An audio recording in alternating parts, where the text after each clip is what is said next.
What's up, everyone? How we doing today? It's October 2nd. Dave and Alex are here. Alex Cuesta Show. If you watched our show right before, we had Eric Haight on, the Republican elections commissioner for Dutchess County over here.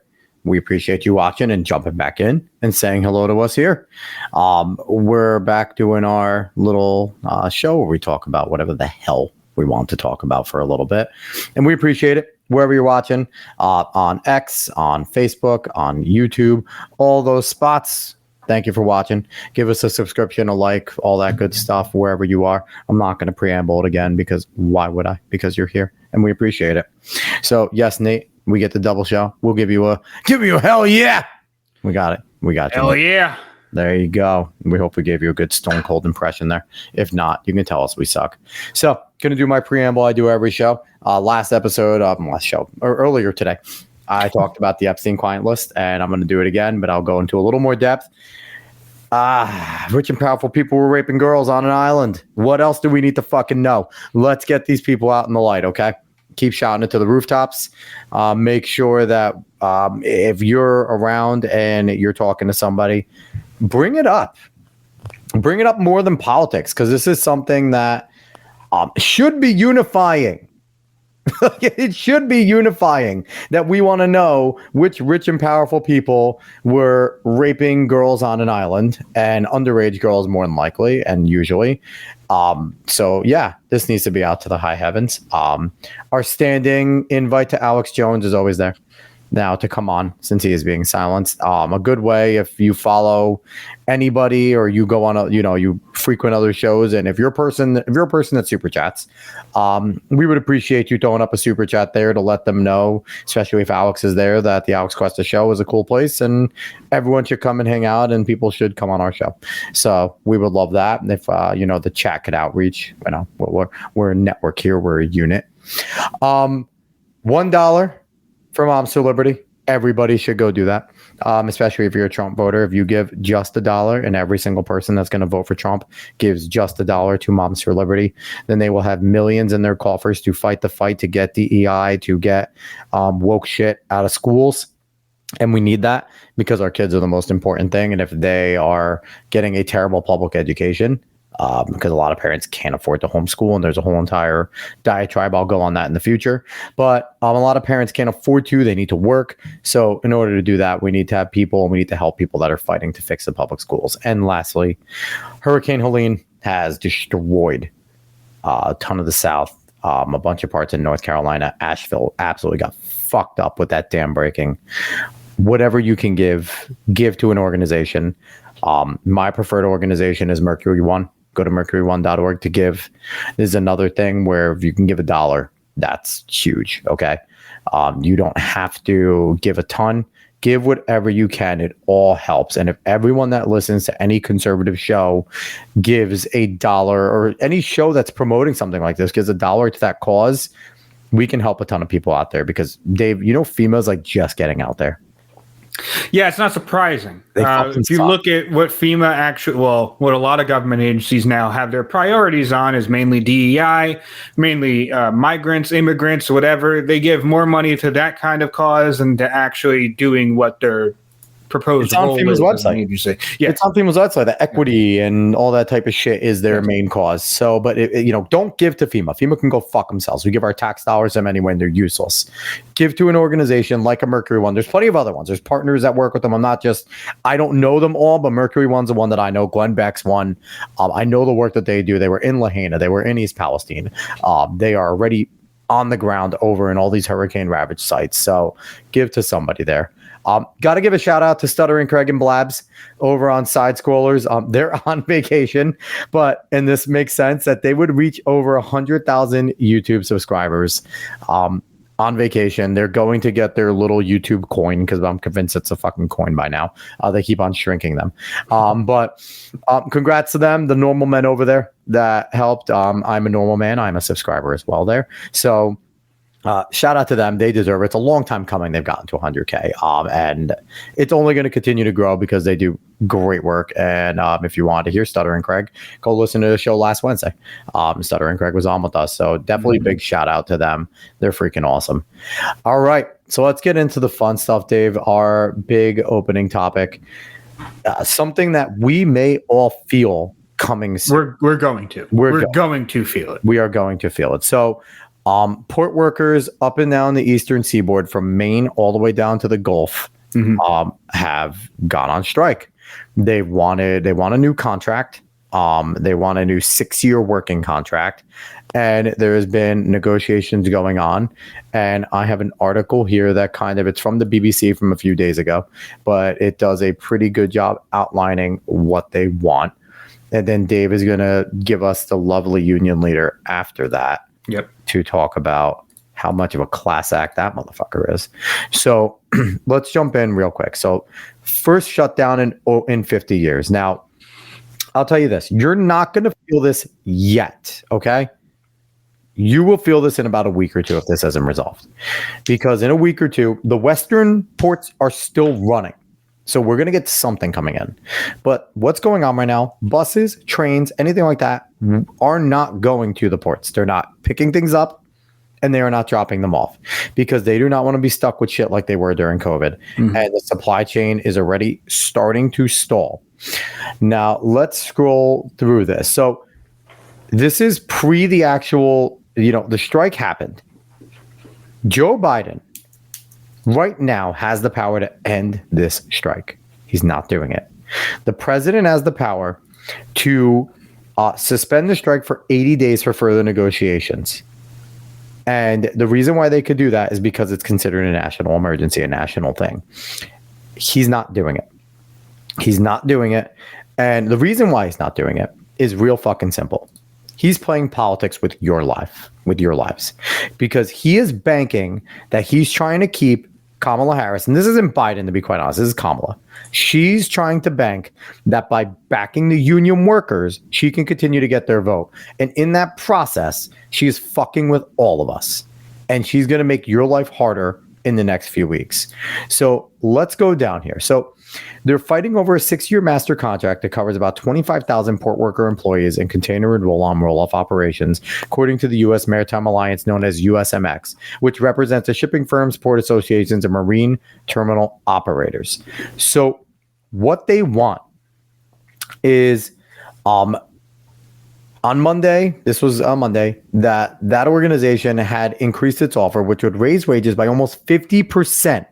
Triple employers' contributions to pension plans, and strengthen healthcare options. But union boss Harold Daggett has called for more significant pay increases than 50%. Okay? I was a part of a union, okay, for a construction worker for a little while.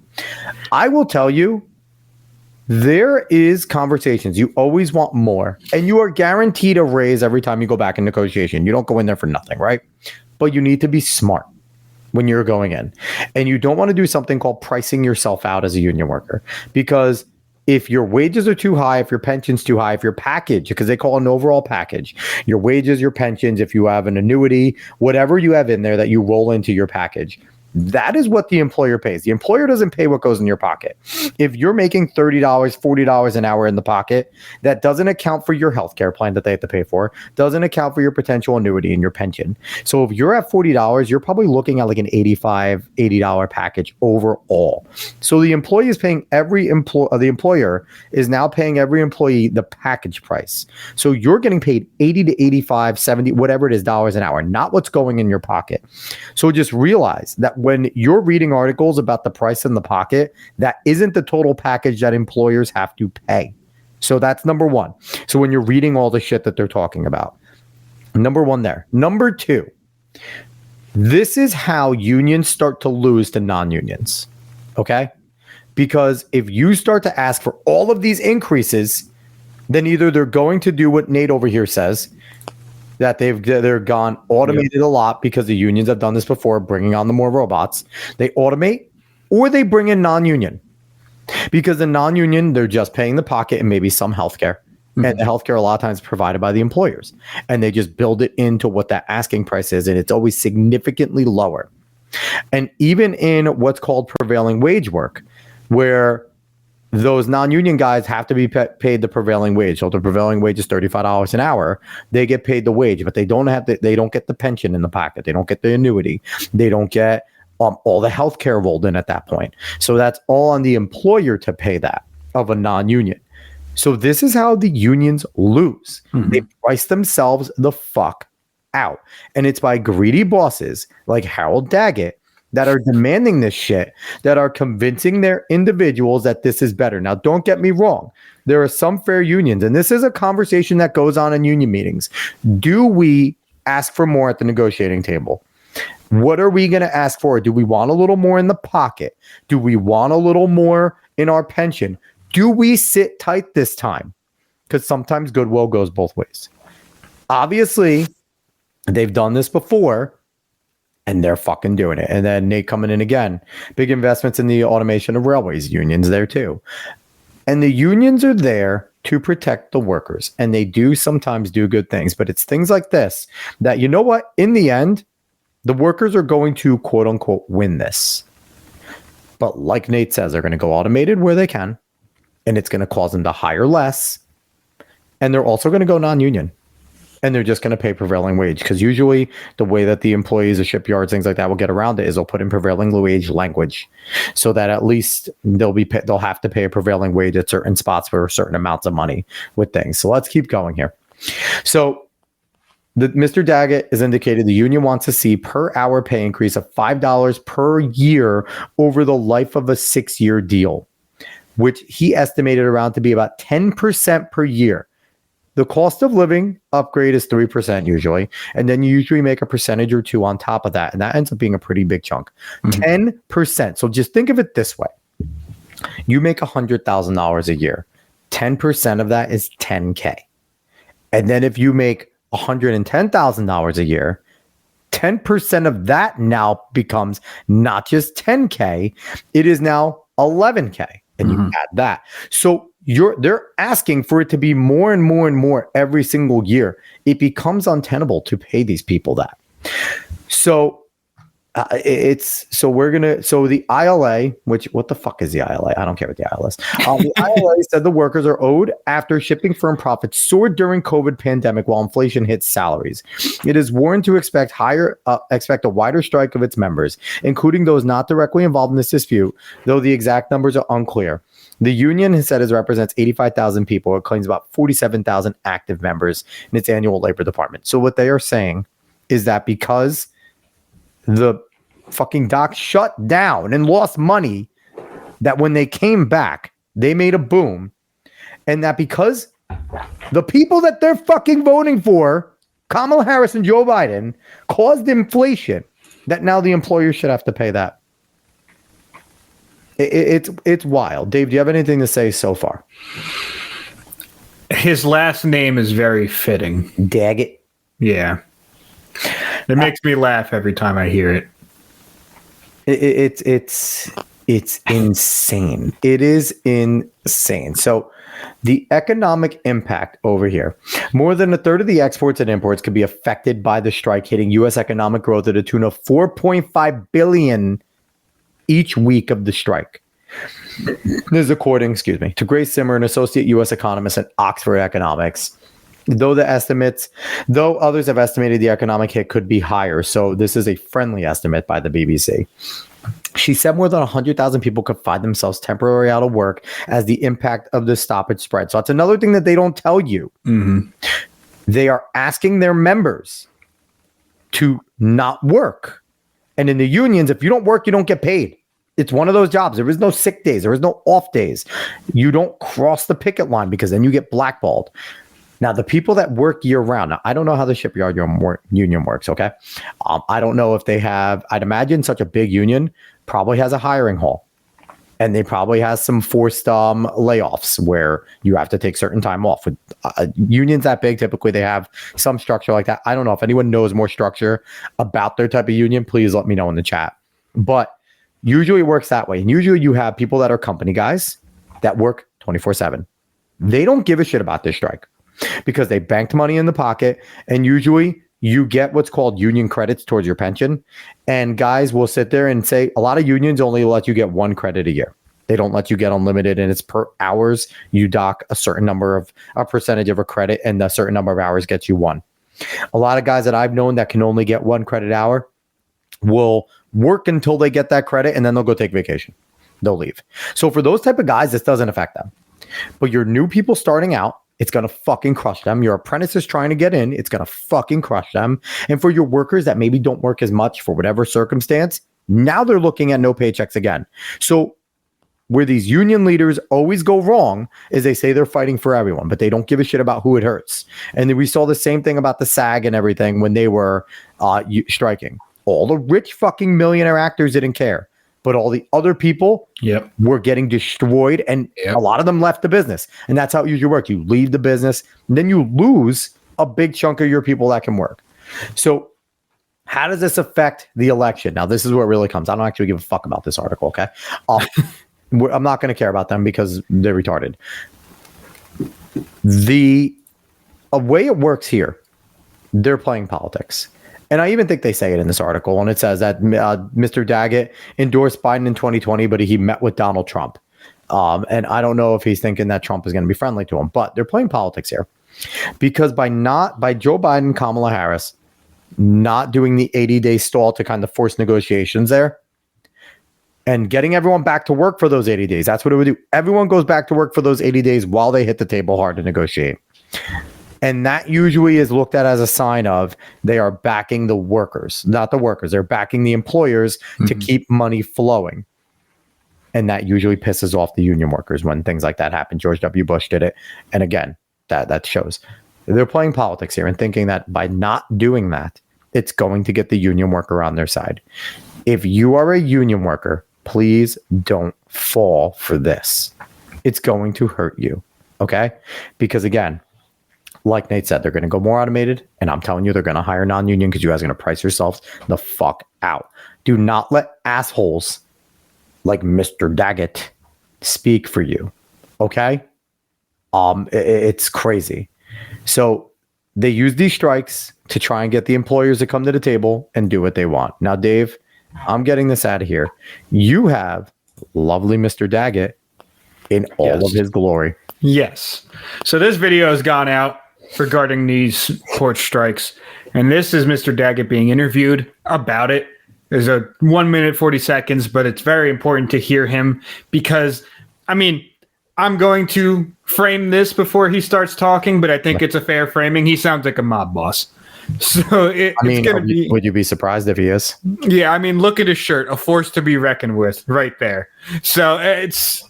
And I'll couch it as this too. We've seen violence in Baltimore already. With people getting into fights at the docks. We've seen the impact of the docks already with some things coming to blows about people wanting to cross and stuff like that. Mm-hmm. So let's hear this right now. Yep.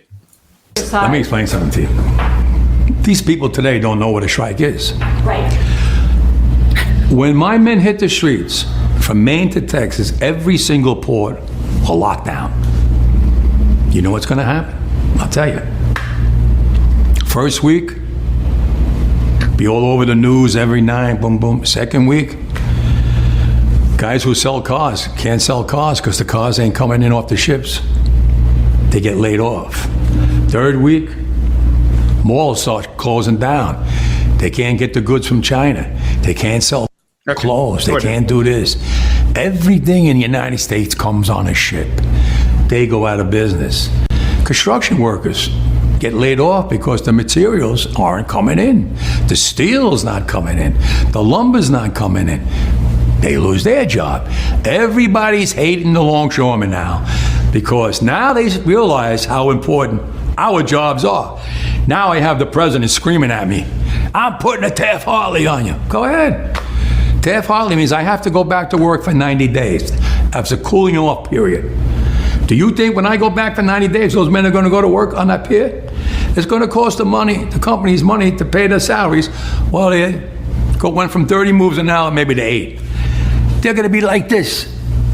Who's going to win here in the long run? You're better off sitting down and let's get a contract and let's move on with this world. And in today's world, I'll cripple you.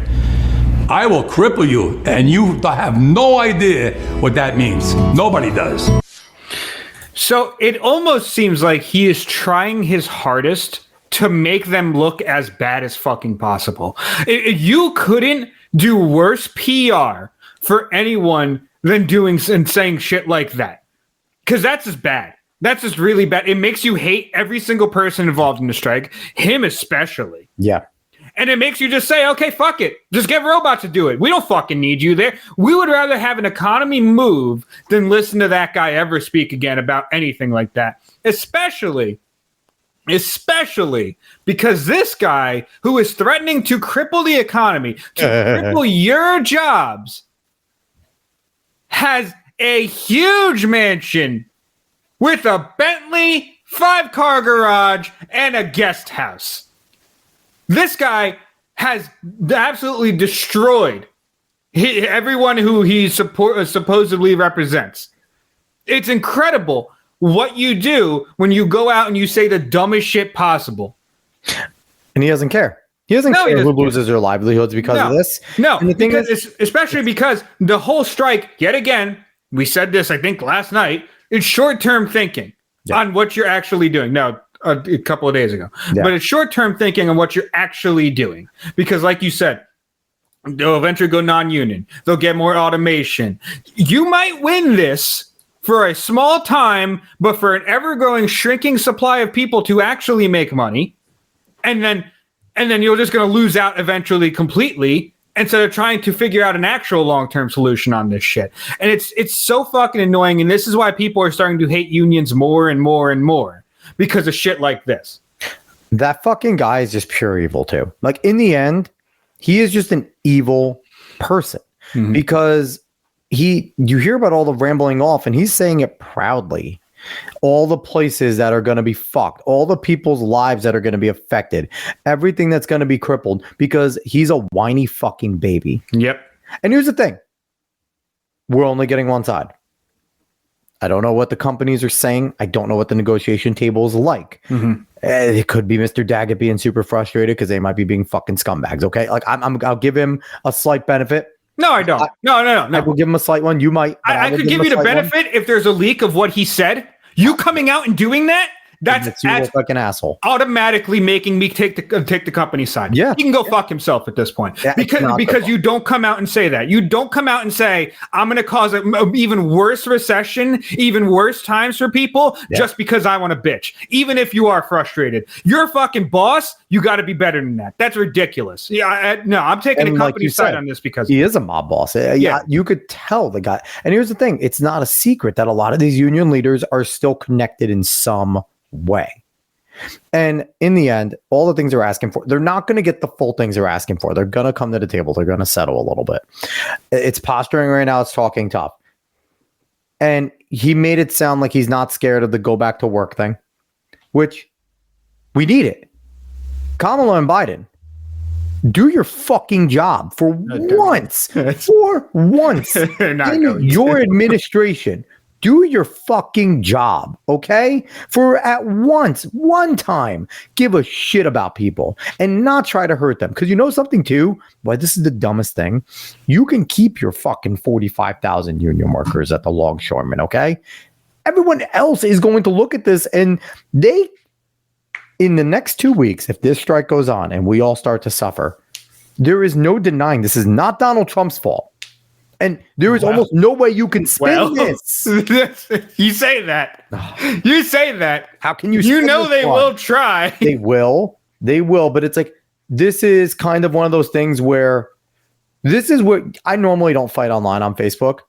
This is where you do tell the boomers on Facebook that are sharing memes, you're fucking stupid. Biden could have fixed this. And you just quite literally worded like that. You are fucking stupid.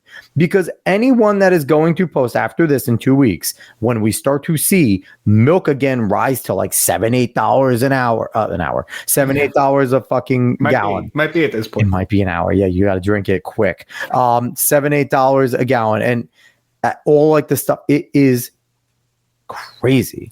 Make more shit in the country. Yeah, If they liked America, Nate, they would encourage that. And this is the thing. Donald Trump isn't perfect. He's not a perfect candidate. JD Vance isn't perfect, even though he's pretty fucking close to it last night. They are significantly better than evil. Okay?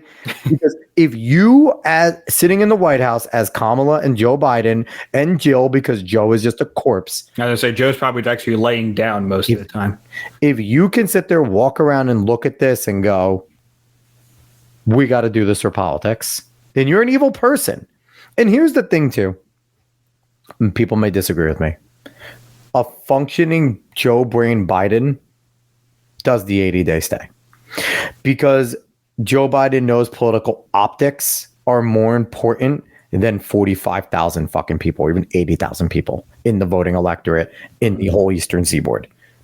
He's not an idiot, where Kamala and their campaign are fucking stupid. And like you said, so short-sighted that they would rather make millions suffer and save 80,000 votes, which aren't even all going to go your way.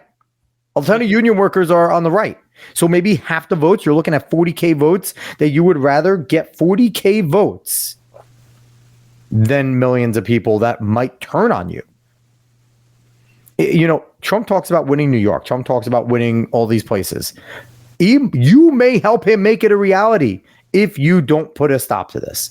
So listen, I don't give a shit about Kamala Harris. I don't want her to win, but I don't want to see my prices in New York, your prices in West Virginia fucking skyrocket on common things because they're assholes playing politics. So this is insane. Dave, do you have any last things to say before we move on? Because this annoys me. No, I was already mad at him. It's already enough there. What a fucking piece of shit. So let's go to something fun, Dave. Let's talk about Nintendo. Yes. So just today, actually, yes, the Nintendo Museum has opened up. Yay. Now, if you have not heard of this, it is a genuine from Nintendo museum. They took an old factory in Japan and they made this big ass museum that you can go and play around in. You can see all this stuff from Nintendo and it looks fucking awesome. It looks actually incredible. So real quick, Dave, Nate just commented, the Biden administration bailed out a ton of failing unions and busted the railroad strike. Interested to see what they do. They're playing politics right now, Nate, and it's not the Biden administration. It's the Harris administration, and she's trying to win, and that's all they're doing. We'll see what they can do. Hopefully she gets her head out of her ass, but that means she has to have a brain. She doesn't do. She doesn't. She was born that way. Trump told her she was born an idiot. Yeah. And this article just goes over a whole bunch of the I love that fucking GameCube controller. That's and it has a whole bunch of pictures of the things that they have in there. Nice. But NPR also took a video because some people were able to get a sneak peek. But did they narrate it like this when they were showing you the not video? When I was listening. In Nintendo, you could potentially do this. Let's listen, Dave, to put the... Nintendo doesn't open to the public until October 2nd. Hello. But NPR and other media and influencers are being given a sneak peek today. This company, Nintendo, got its start in Kyoto in 1889, making Japanese Hanafuda playing cards. I feel like it's an amazing opportunity to be here even before it opens to the public.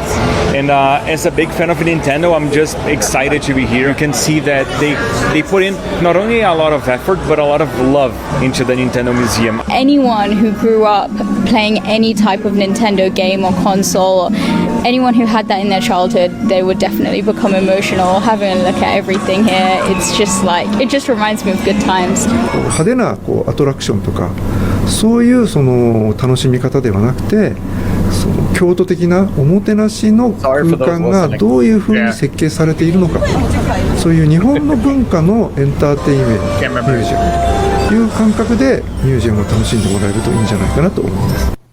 So you could see a bunch of the stuff that they have in that video, but I also have the exhibits pulled up here to go through.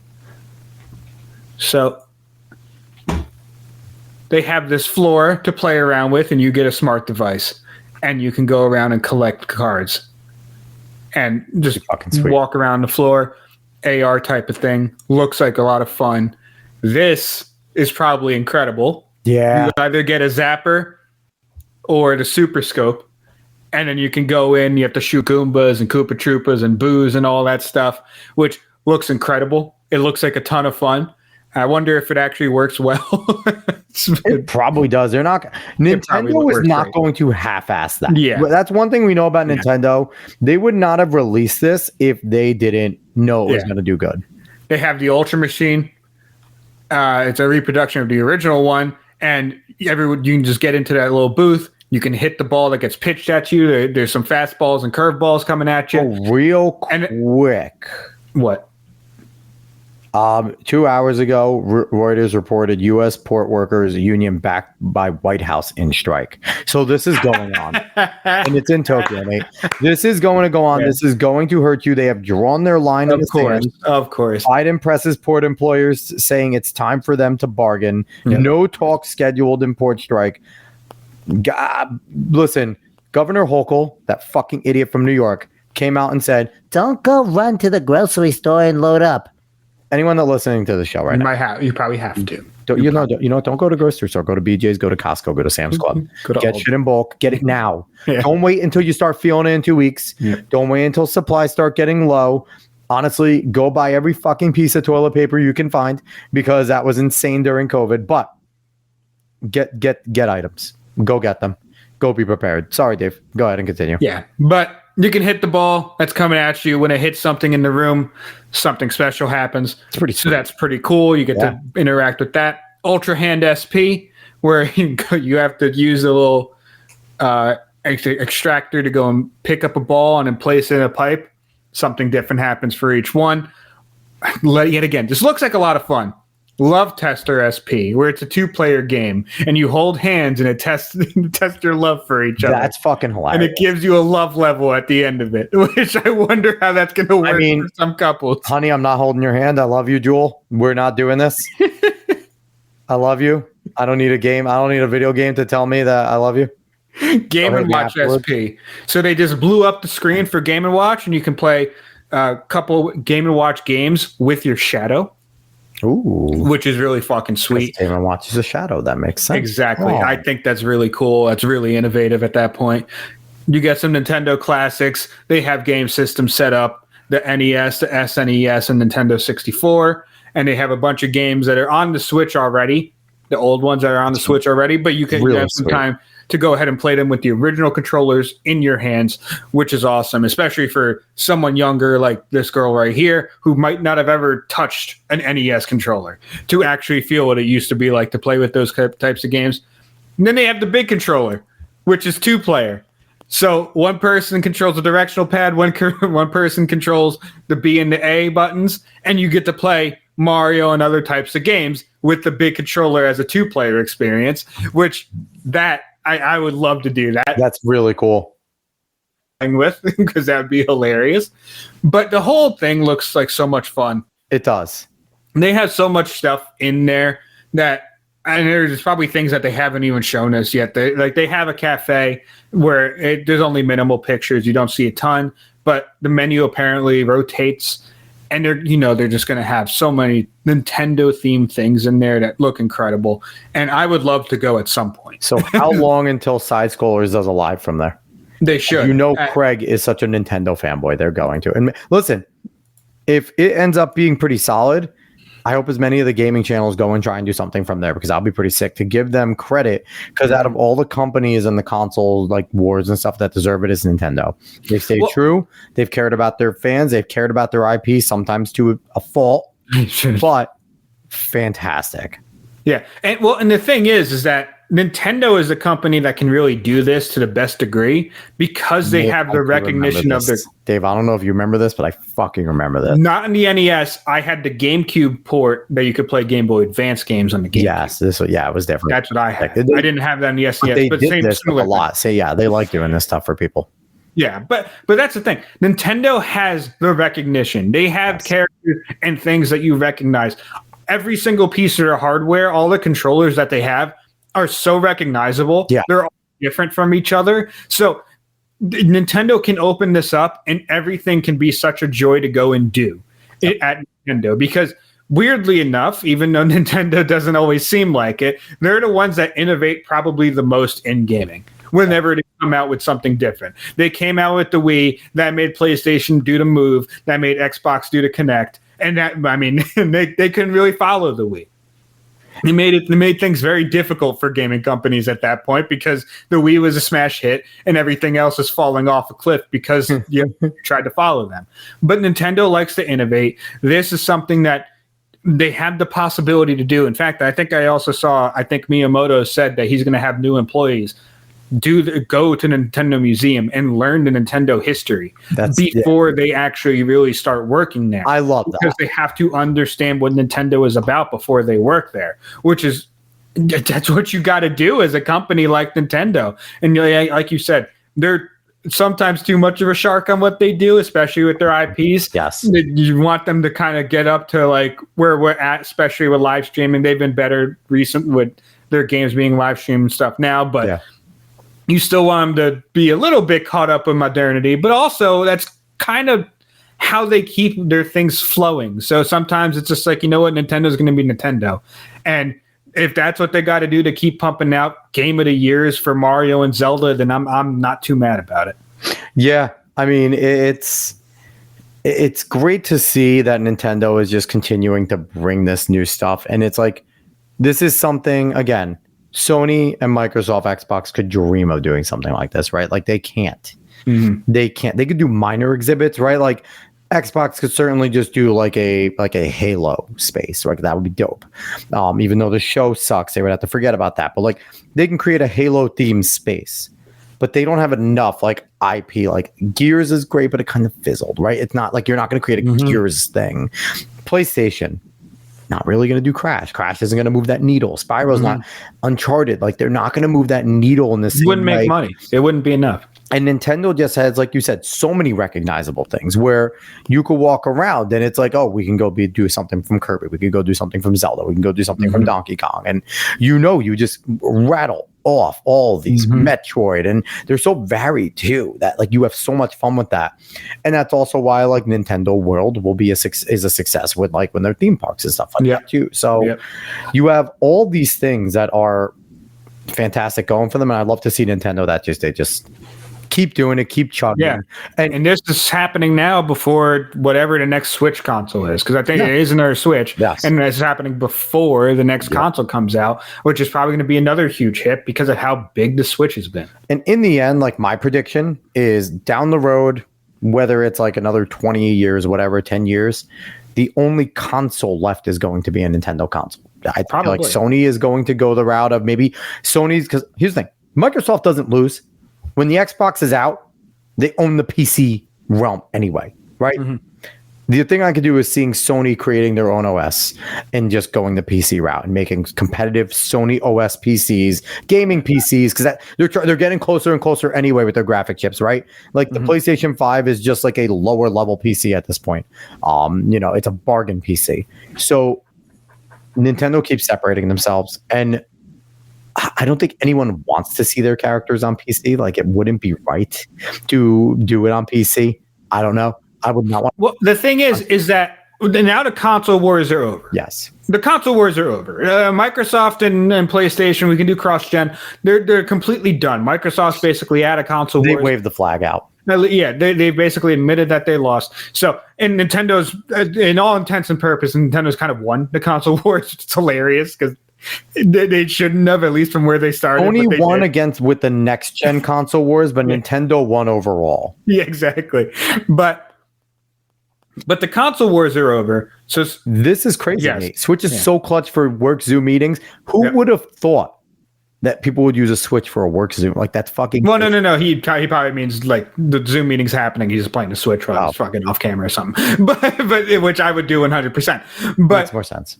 Yeah, but that's the thing though, is that since the console wars are over, the last physical will probably be Nintendo. And because they've just been so stable as what they are and their identity as a company, because Nintendo really hasn't changed very much since the inception of them making consoles. The graphics are the same. Things like that. Well, close enough in some aspects. Some of them are. Yeah, but it's just incredible to watch happen. Especially where gaming is right now and where some companies are in gaming right now. So I love it. I can't wait to see more from Nintendo, even though sometimes they're not the greatest. But at least they have fun. You take the good exactly with the bad. So Nintendo, thank you. We appreciate you. Keep doing what you're doing, but stop fucking with emulators. You said you played my Switch on Zoom meetings. Yes, 100%. Yeah. All right, so we're gonna stay with another happy, wonky-ish type of story here. I found this, Dave. I think it's fucking hilarious, and sharing it is fantastic. Let's see, boom. So, this is from The Guardian. A U.S. man, 81 years old, sentenced to 6 months for creating giant hybrid sheep for hunting. So, Arthur Schubarth of Montana, he used the tissue and testicles of Marco Polo sheep to clone an animal and create a hybrid. Now, this hybrid was eventually called, where's the name of it? It's a pretty, the Montana Mountain King. It's a pretty fucking badass thing. That's incredible. That's an incredible name. What the fuck? Great name. So we cloned these sheep to make hunting more better. Now, these apparently, let me scroll down. The Marco Polo sheep were popular hunting, and I think it's in Kazakhstan. And I forget what year it said. I hope I'm not making up Kazakhstan. I can be an idiot at times, which is every time. There it is. Kyrgyzstan. I was wrong. Not Kazakhstan. Kyrgyzstan in 2013. Thinking of Borat. I'm thinking of Borat. Oh, Kazakhstan. But so yeah, he wanted to make some badass sheep that he could basically sell and hunt. It's funny because it says the U.S. District Court Judge Brian Morris said he struggled to come up with the sentence for Arthur Jack Schubarth of Montana, Vaughan, Montana. He said he weighed the Schubarth's age and lack of criminal record with the sentence that would deter anyone else from trying to change the genetic makeup of the creatures on Earth. So hold on one second. Hold on one second. Why can't this regular Tom, Dick, and Harry do it? But we can let fucking scientists play God all the time. But this guy's innovative. He took some tissue and some sack and was like, boom, put it together, make something new. And then he called it the Montana Mountain King. Like, this guy needs to only fucking call it. I love this guy. The fact that he was able to pull that off is incredible. At 81 years old. And here's the thing. It's not like this guy is like just some weirdo, because he owns Sun River Enterprises, a 215-acre alternative livestock ranch, buys, sells, and breeds alternative livestock, quote unquote, such as mountain sheep, mountain goats, ungulates, I don't know what the fuck that is, primarily for private hunting preserves where people shoot captive trophy game for a fee. That's what the prosecutor said. He's been in the game farm business since 1987. So he's just trying to up his game. That's all it is. He's just trying to add more flavor. And he sat there and he looked at these sheep, I guess. Go look up what a Marco Polo sheep looks like. All right. And then find out what these things, what they're hunting. And then find out what the Mountain King fucking looks like. Because I think I want a Mountain King. Can we get this guy? Can we start a GoFundMe? So pay this guy's fines and then just pay for him to do more and say, fuck that judge. Because that sounds awesome. Did you find what that guy? And yeah, and then is it Montana Mountain King? Montana Mountain King is the name of the one that he created. And the Marco Polo sheep is the one that he used to create a clone. So here are the Marco Polo sheep. They're pretty fucking big. Yeah, holy fuck. Yeah, that's why they're hunted. Like, look at this. Wow. Look at the size of this thing. They're pretty fucking That big. would make sense why there would be like a game hunt, like a trophy hunt. And you can't find the Montana Mountain King? It's not specified. That's the issue. I don't know exactly what it looks like. That's fine. If you can't find it, that's okay. Yeah, keep going. I'm going to keep looking. What I do want you to look up, though, because I don't know what the fuck these are. Here, I'll highlight it if I can find it. Right here, Dave. The ungulates. UNGULATES. What the hell is it? Ungulate. Are they cool looking? Oh, it's bisons and shit like that. Okay. So it's a species of them. Okay. Yeah, that makes sense. It covers sheep, deer, goat, pronghorn, elk, bison. So basically, things with horns. Yes. Okay. Yes. So that makes sense. So I think we should. So his fine. Let's see. It said what number his fine was. He's ordered $20,000 in order to make a $4,000 payment to the U.S. Fish and Wildlife Foundation. Fuck that. Why the fuck should I pay those assholes? What do they do? No, I would be like, I'd the fine is whatever. I'd say no. They didn't have a picture of the Mountain King, but I did see this AI picture, which I fucking love. Is that a picture of him fucking just playing with testicles and yeah, him making this big fucking boy right that might here. have to be our fucking that might have to be our tab. Yeah. Him Dr. Moreauing a fucking sheep, a mountain, but just to name it the Montana Mountain King, like. It's a great name. It's a great. It's a fantastic name. He should have been let off just off that. So, here we go. Marco Polo sheep are the largest in the world. Can weigh up to 300 pounds. And they have curled horns up to 5 feet long. That's badass. So, I love this guy. I guess his nickname is Jack. Jack Schubarth. You're a real American. You're a good man. You're a good man. And I'm hoping that they don't actually send this guy to federal prison. He better not go to prison. Holden. He better not go to prison. His attorney is they said it somewhere. His last name's Holden. Holden? Yeah. Like Judge Holden? That's not good. No, not Judge Holden. Shut the fuck up. Yeah, his attorney. I don't even think you know that reference. No. Jason Holden is his attorney. He's seeking a probationary sentence. Argued that Schubarth was a hardworking man and has always cared for animals and did something that no one else could have done in cloning a giant sheep, which he named the Montana Mountain King. Like, that's fucking fantastic. The animal was confiscated by the U.S. Fish. So they took his creation. Then he has to pay them? No. You already got paid. This is what radicalizes people. You took something badass. This is the type of shit that gets the Killdozer to be made. Like, this is what... Like, the guy's just trying to make a cool animal, and you're going to put him in jail over it. You stole my shit. You want to put me in jail, and then you want me to pay $4,000 to the same people that took my shit? No. And they're going to transfer it to a zoo? Just give it back to the guy. Just be like, hey, don't let people shoot this fucking thing. I would give it back to him. He made it. He probably named it too. If I'm a judge... If you named him, but he probably named them. If I'm that judge, I'm saying, hey, stop it. You're on probation. Here's your animal back because it's awesome. Fuck the U.S. Fish and Wildlife people. They're going to put it in a zoo. What if the zookeepers know what to do? It's not theirs. All right. Fuck the GoFundMe, guys. Let's go find this thing and just go take this. I want him on the podcast. I want to talk to this man. I don't know if an 81-year-old will know how to. He has younger kids though. He has a lot of money. He obviously has a lot of money. He can find a way. So let's go on X. So Arthur Schubarth. Let's see if he has an X. X is the. Well, let's do this after the fact. Oh, I'm looking up right now. You continue to talk. Okay. Well, you want to move on to another funny meme? Okay. Yes. So what we have here is a recent article that came out today. For some reason, on a podcast with Kelly Ripa, the director for Men in Black decided to out Will Smith as a farter.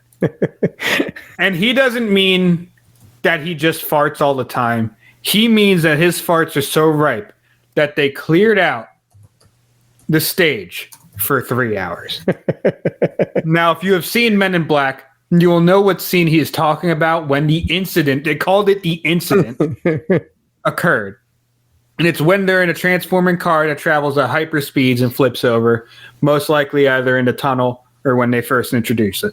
But he said they had to be hermetically sealed in the pod. So him and Tommy Lee Jones are in this car. And there are locks in it, and it's high up because they ask for a ladder to get out after he farts in there. But the director says, roll camera, and Will Smith goes, oh, Jesus, so sorry. Tommy, so sorry. Baz, get the ladder. Tommy then says, that's fine, Will. No worries, Will. Don't worry, Will. The director is confused as hell at this point. He thinks probably there's something worse than what has happened going on. They get the ladder over, they go out, and then he proclaims to Ripa that Will Smith is a farter. And he said, it's just some people are.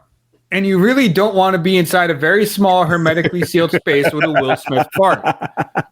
You don't even want to be sitting next to him at the Disney Ranch. He then concluded we evacuated the stage for about 3 hours, and that's incredible. No, he's, a lovely guy, just he farts. Some do, some don't. For some reason, this is a story, and I just thought it was pretty funny, that Will Smith, who has had, for all intents and purposes, an awful time recently, he really has now been outed as a farter that can fart so badly that he clears out of stage for 3 hours. What if this is why Jada wants nothing to do with him? What if he got so comfortable that they got into the farting phase and his farts are so fucking rank. She's like, I can never sleep with you again. I can't be around you because of the threat and the fear of your rank ass. Doubt it. No, Jada is just a bad person. I'm not giving her any benefit of doubt. I don't care if Will Smith can fart and make a room just unlivable for hours. That just reminds me of like the talking animals when like he smells inside the mouth and he's like, oh, that's Ronk. I'm gonna have a lay down here. No, that's bad. I don't know why that came out. That's called shitting yourself. Okay, no farts smell that bad. That is called shitting your pants, and it lingers.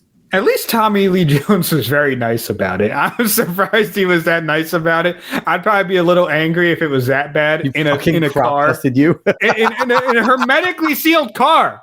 Like he is stuck in there with Will Smith until it's actually open. That's okay. And Will just had to do it then. That's okay, Will. He's probably just disappointed in him. Like probably, like he's probably actually just trying to survive. So he's like, he's like, that's okay, Will. Yeah, that's okay, Will. You're okay. You're good. You're good. Just get me the fuck out of here. Oh man. All right. It's rough. You ready to go back to some blackpilling? Yeah, sure. We've had enough fun. We have had enough fun. What do we want to do? Let's Let's do one more white pill. One more white pill. Right. And let's talk about Donald Trump met with President Zelensky. And this is the same day that President Zelensky met with President Biden, and nothing actually happened besides Biden gave him $8 billion, but he just kind of looked at him and said, I'm the president now. And told him to give him money again. And Biden was like, yes, sir, I'll give you some money, sir. And I think that's to the tune of like, we got to at least we're damn near over 100 billion giving to them. But then he met with Trump, and it didn't look like Zelensky had as good of a time with Trump as he did with Biden, because we got this beautiful moment where Donald Trump doesn't give a fuck, and with Zelensky right there has this to say. So we have a very good relationship. And I also have a very good relationship, as you know, with President Putin. And I think if we win, I think we're going to get it resolved very quickly. I really think we're going to get it resolved. I hope we have more good relations. We're going to have. Oh, I see. Yeah, but it takes two to tango. So he ends up saying it takes two to tango. Yeah. So disregarding the fact that Zelensky's like, yeah, I hope we have a better relationship. Trump's just like, yeah, shut the fuck up. You have to participate, you asshole. Like it was all. Like, it was the sheer balls. This man, like, here's the thing. It's not to simp for Trump, but the size of his sack needs to be examined when he dies, because like crosses the DMZ with no security detail, and then standing next to a dude has been shaking down your country for the better part of 3.5 years. A lot of Western countries. And someone you supported getting in initially, right? Congratulated him, called him, thought it was going to be a good relationship, and, ended up fucking you over with that call. But to then sit there and the guy that's been attacking his country and killing hundreds of thousands of his people to be like, I have a good relationship with that guy too. Yep. And then when he tries to make a joke, he's like, I see what you did there, but it takes two to tango. Like he like shrugged him off. And honestly, it was a warning shot. It was a warning shot to Zelensky in the nicest way possible, going, if I get in office, enough. You're not getting any more money. This war's ending. You're done. You lost. We're going to get you to admit that you fucking lost, and we're going to end this war. That's all that was. That was a warning shot in the nicest way possible. And you could see just by the posture, Zelensky was not very happy to be there. And I think Trump just sunned him for a whole meeting. And but basically the ride's over because Trump's going to be diplomatic with both him and Putin. Yeah. Instead of just mainly him getting all the diplomacy and Putin really getting nothing. So Trump just wants the war to end. So he's going to find any way to get the war to end. Yeah. And Zelensky is not very happy about that. Fucking hilarious. I'm not gonna lie. Just the way he's just like standing there next to him, and Zelensky's just not happy at all. All right. Speaking of unhappy people, we are going to go to this article where this kind of has something to do with the topic we had a few days ago. The Ubisoft employees that were mad about the return to work policy, we're now seeing it on Amazon as well. Andy Jassy, who I believe is the CEO there now, put a return to office mandate. Mm-hmm. And now angry Amazon employees are rage applying for new jobs. Now, this to me is different than the Ubisoft case because number one, Amazon is significantly larger, has significantly more employees, and stretches across the whole country. Ubisoft isn't small. Don't get me wrong; they're one of the major players in gaming. But there's differences in size. Will formally be one of the major players in gaming. Yeah. The differences here. Number one, I can imagine the age demographics differ significantly towards who's working where. I think you're probably going to see a lot more families working in the Amazon area, people trying to support families, where in the Ubisoft area, you have some, but probably a lot more people without kids, without true families in the development space, because they tend to typically be younger or leftist leaning and don't want fucking kids. Okay. So there's just a reality of that. So I give a little more sympathy to the Amazon employee that probably doesn't want to relocate if they have to. And again, it goes back to what we said about the Ubisoft. If they were hired for the remote position, this is fucked up. They should not come in. But if they were hired for warehouse, if they were hired for office space, like they want them. So, Jesus. Well, they definitely weren't hired for warehouse. Warehouse, you have to be in there. Yeah, not warehouse, but for the offices. And yeah, there's definitely office people. So yeah, it was but it's understandable for the return to work to want to happen, return to office, because here's why. Amazon is paying for that space still. They're still renting out that building. They're still paying for that building. These companies are not going to pay for empty buildings. And the thing is, it's fine. Quit then. Go find a better paying job and quit, because the people that want to be there will be there. And one thing that Elon Musk proved is that most of these people are probably expendable, because there's always 20% of a company that keeps a company going. As long as those 20% show up, everyone else can usually fuck off with all these companies. What do you feel about this, Dave? It's similar, but not at the same time as Ubisoft. Yeah, no, it's really similar. And I think one of the big things that really goes against when people don't want to go back into the office is the fact of the matter that most of the time the people with the office jobs are making more money than people that have to go in every day anyway. So people that have to go into work every day anyway to make less money than the people in the office job don't have any fucking sympathy for you. It's just like, dude, you have to just go in and sit at a computer like you do at home anyway, and you're still going to make good money. Like, I don't really care. Yeah. The only time where I necessarily care is if you were allowed to move away. There was no time where you were going to be asked to come back, and then you would have to relocate for it. That's the only kind of argument where it's just like, nah, then it's understandable to be a little annoyed about this. But most people that have to go in and work every day don't really have any sympathy for someone that was able to stay home but now has to come back into the office. Yeah, and again, if you were hired and it was strictly remote and it you were not hired, there's a difference there. If you were hired hybrid though, and you had to go in at some points anyway, fuck off, go to work. You had to have known it was going to happen. Go to work. That's number one. If you were hired for a remote position and it was clearly stated that at some point you may have to come back to the office and come to work, go to fucking work or quit. Because, for me, there's a lot of sour grapes. Like right here, this guy, Ben, I was not complying. Non-compliance means you should get fired. Okay. Yes. Lives 3 hours away from an Amazon office, comments on the previous hybrid policy. So he wasn't going into work even on a hybrid policy. So here's the thing. The people like Ben buy buy.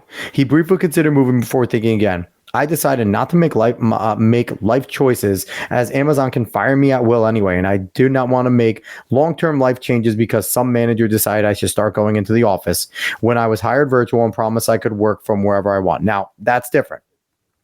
If that's true and that's in writing, Ben's got a point. Yep. And that's the thing that I think a lot of these places are struggling with. But a place like Amazon knows all these people can quit and they're still going to get plenty of employees. The local people there are going to want a good job, a good paying job. They don't. It could be a bit of a play here to cut off people who they did hire as remote. They could be trying a play there as well. So it could be something that they're just doing there, which would also be annoying and which may really backfire on them if that's what they're doing. I think you have an argument if you were hired remote and there was no description of the possibility of going into the office. I think you have an argument there for maybe something in court. I don't know if they would take it to court or if there would be any kind of way you could get into like a genuine dispute about that. But that's something that they don't want to play with too much. And they even said a thinly veiled headcount reduction. Honestly, Jassy's just doing the Elon Musk without the fanfare. Trimming the fat. Okay. The people that are going to complain about this, and again, listen, if you truly live 3-4 hours away, get a new job. There's, the economy needs it. Yep. And it's not easy. Don't get me wrong. And that sucks. But if you're not willing to relocate, and this is a mandate coming down from the CEO, I mean, do you want to retain a lawyer? Do you make enough to retain a lawyer and fight Amazon? And Amazon's banking on that too. Unless enough remote workers want to make a class action and there's a lawyer that wants to represent them.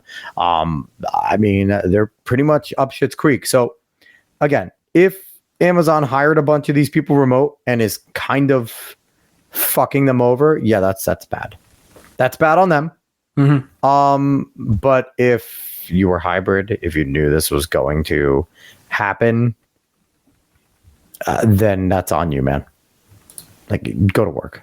Yeah. So that's my 2 cents there, that we have a bunch of potentially whiny babies or people that actually feel sympathy over. I don't know, which it could go either way. So Dave, what do we want to talk about next? Do we want to, let's see. Let's make fun of John Kerry, because John Kerry's a fucking idiot. Yep. All right. So what is John Kerry now? Is he anything?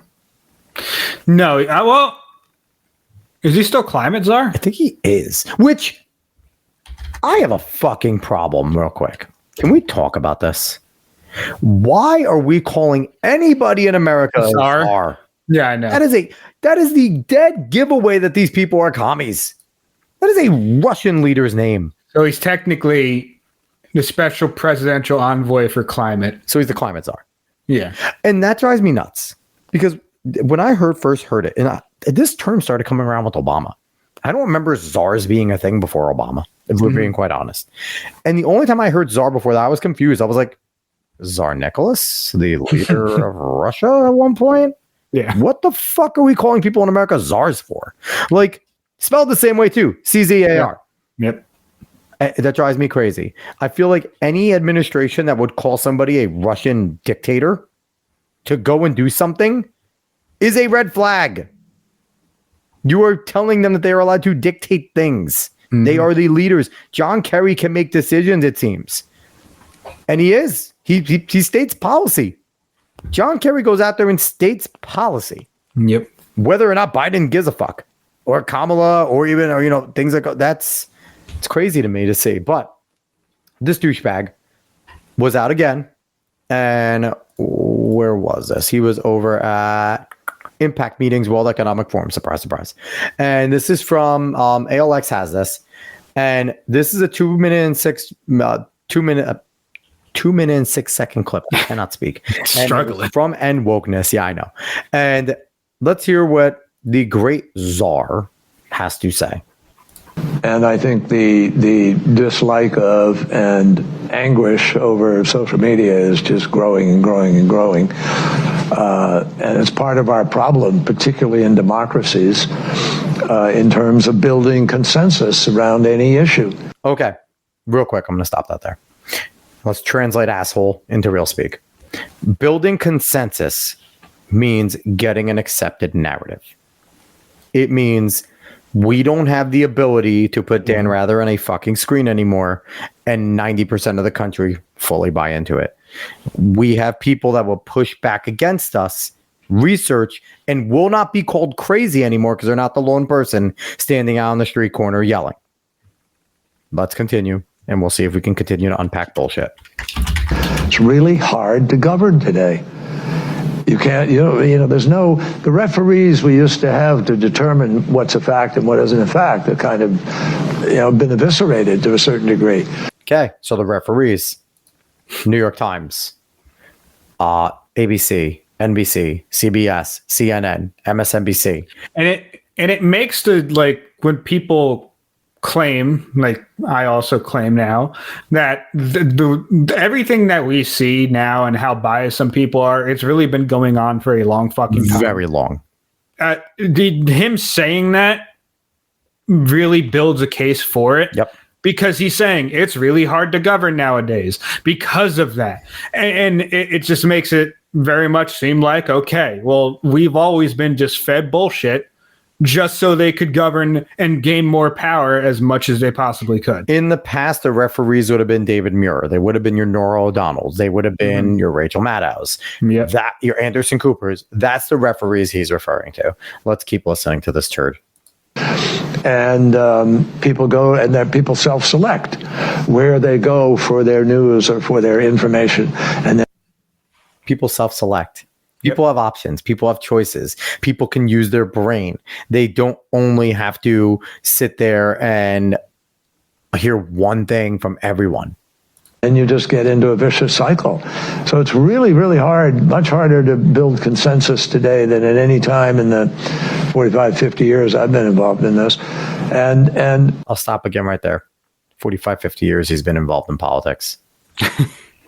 45, 50 years, this motherfucker has actually not had a job. Yep. And what we have been paying this asshole salary for 45, 50 years to try and build narratives that you are fed. He was around when the CIA was doing, Project Paperclip.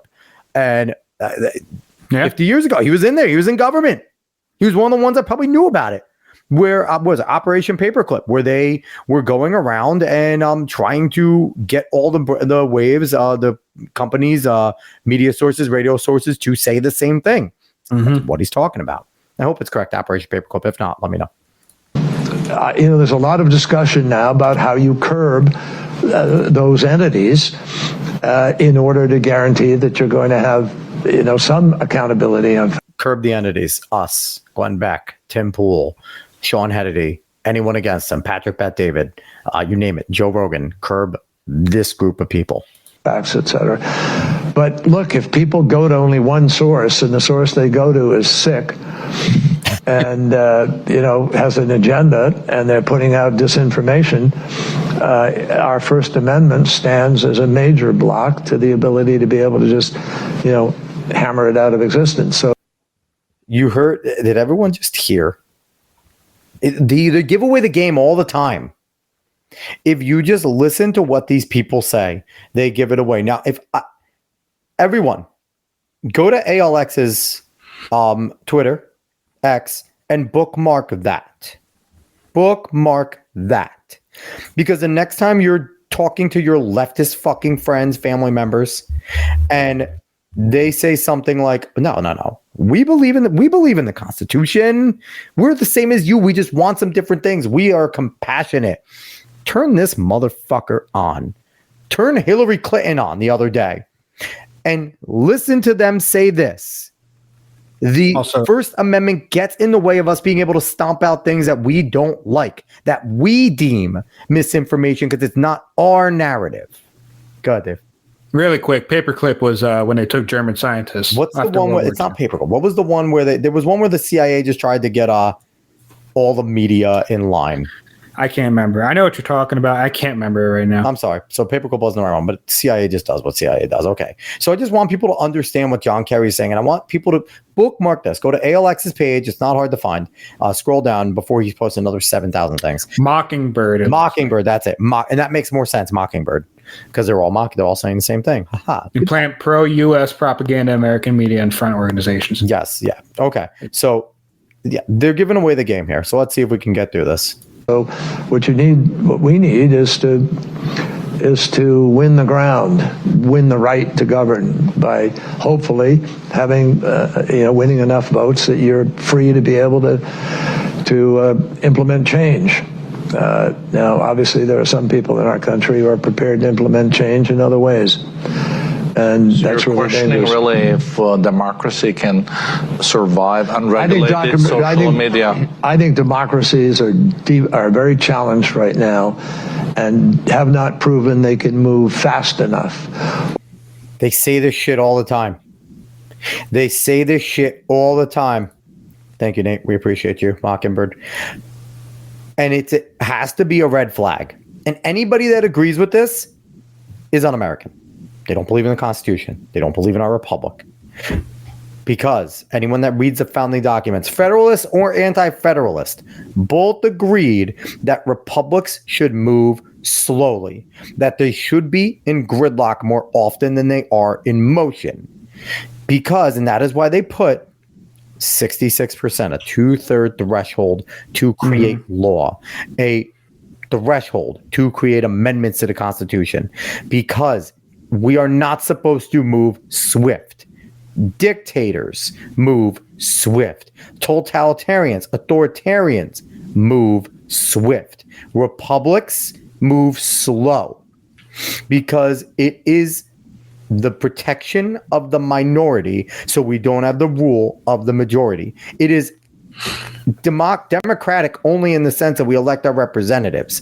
This is not a true democracy where the majority rules, because democracies can also move quick. Because if you have a majority, a simple majority in a true democracy, they can push in all their agenda while they have power, and they can eliminate the minority and silence the minority. This is what they're pushing for. They might not push for outright dictatorship right away. They might not say it. But when they talk about democracy, they're talking about direct democracy. And when John Kerry's saying that democracies are challenged because they're moved too slow, he's saying that the representative republic that we live in is a challenge. He wants to eliminate the republic side of it, and he wants to make it a direct democracy. We have another 10 seconds. Or big enough to deal with the challenges that we are facing. And to me, that is part of what this race, this election is all about. Will we break the fever in the United States? And so this fucking guy, honestly, just wants direct democracy. And he's given away the game. The government's not big enough. The government doesn't move fast enough. He wants an implementation where we have a direct democracy or control. He just wants full control. He wants dominant power in the Senate, the House, and the presidency, so no executive orders are challenged. And we know the deep state bureaucracy is just going to do what they say. And it is scary that individual has any sort of power. And he's at a climate thing. The fuck's he talking about? The First Amendment of disinformation on a climate thing, okay? It is terrifying. Dave, what do you have to say? I said a lot there. I mean, you basically said it all, to be quite honest with you. The good thing is that most people don't really care about John Kerry.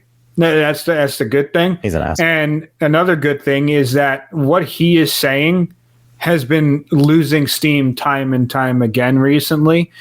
More and more people are waking up to it in some kind of manner. So that's awesome to see. Yeah. And that's partially the reason why you're seeing Trump kind of skyrocketing. Yeah. Like you're seeing him gain more and more support from different avenues of people, because people are getting tired of the same shit that he's saying that they're hearing from everyone else that's rank and file in that type of area.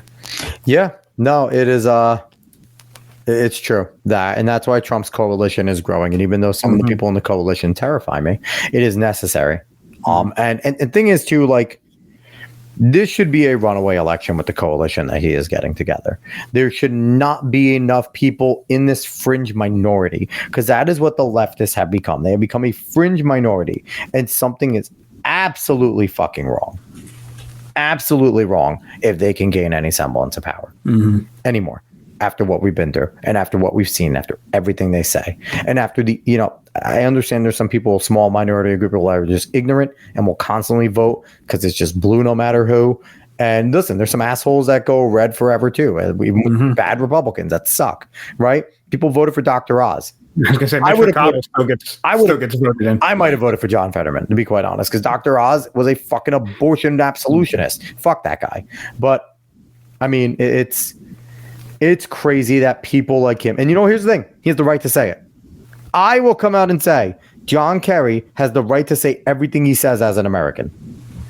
Now, when his people push what they push, when they take away free speech, then I'll go on board with that. And then John Kerry needs to shut the fuck up. But for now, he can say whatever he wants because he's American. He's free to say it.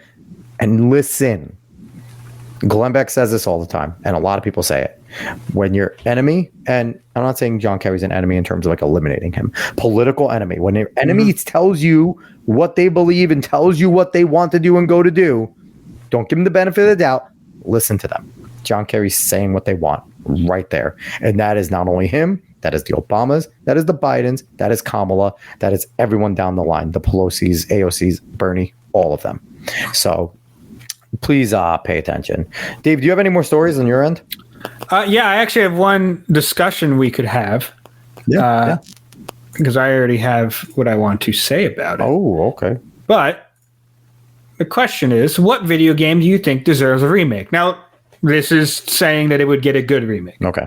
Obviously, this isn't like some long article. This is a small thing. It's mainly about the question.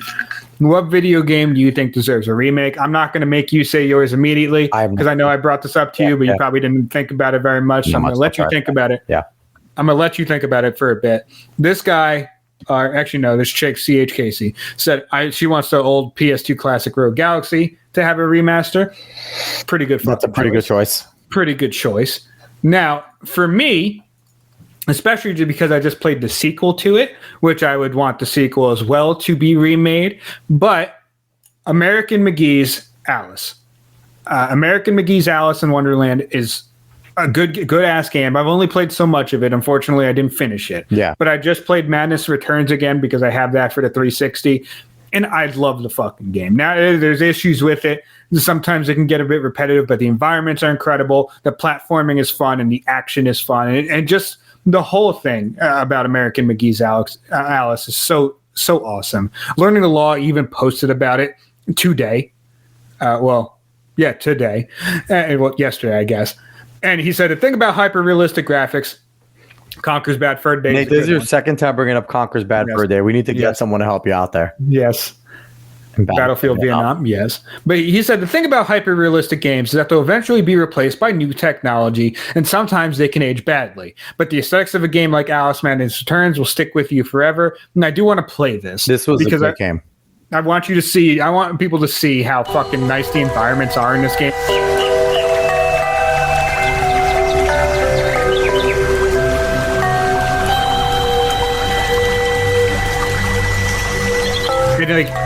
Obviously, it's referencing everything about Wonderland.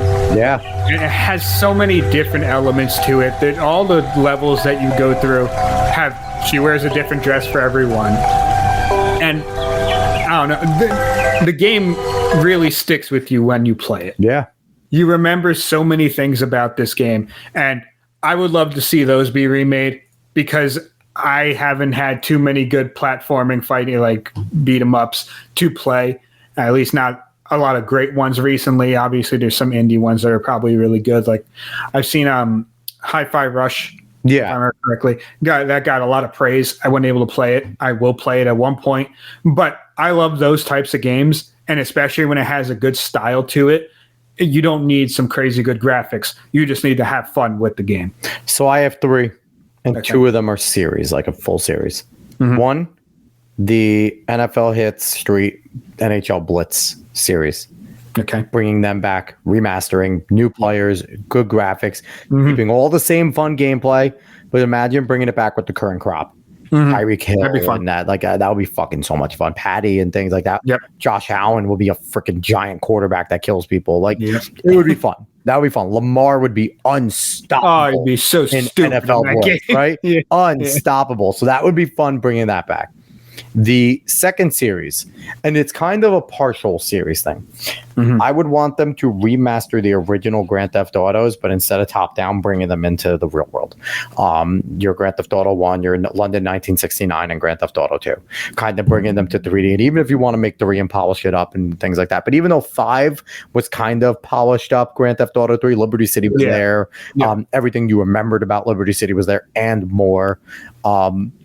So yeah, I'm thinking the first 3 Grand Theft Autos that were all top down, give me now a 3D virtual type of your normal ones. I think that would be a lot of fucking fun, and especially if but keep the same elements, keep it all about respect, keep the groups there, keep a lot of the same exact things that you were trying to do, but now just truly open it up, make it fun.